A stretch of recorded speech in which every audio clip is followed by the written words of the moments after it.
So the MRD remains an area of great interest in myeloma and quickly evolving. But how we can use MRD, I think it depends very much on who you're talking to. I think, in my opinion, some of the perhaps least controversial aspects is that for patients who are on an intensive path of therapy, that's usually the transplant-eligible patients who receive a triplet or quadruplet induction and receive a transplant, who remain MRD positive after the initial therapy. Those patients tend to not do very well long term.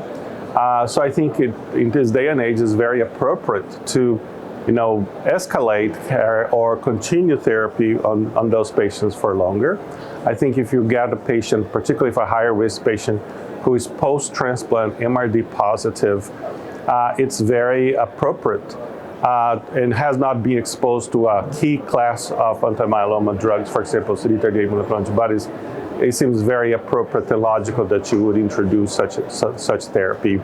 And the other part, I think, is MRD become, more clear to me, not only with the MASTER trial, but also particularly with the Cassiopeia trial, is that for patients who don't have that ultra-high risk phenotype and who receive a quadruplet transplant and achieve and maintain MRD negativity, those patients can do very well for very long. Some of them might be cured without additional therapy. So in my practice, we feel very comfortable with holding any maintenance or any subsequent therapy on those patients.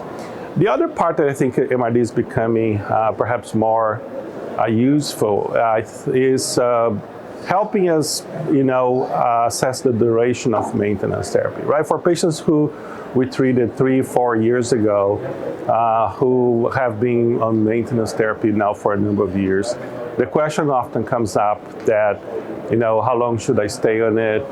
What are the pros and cons?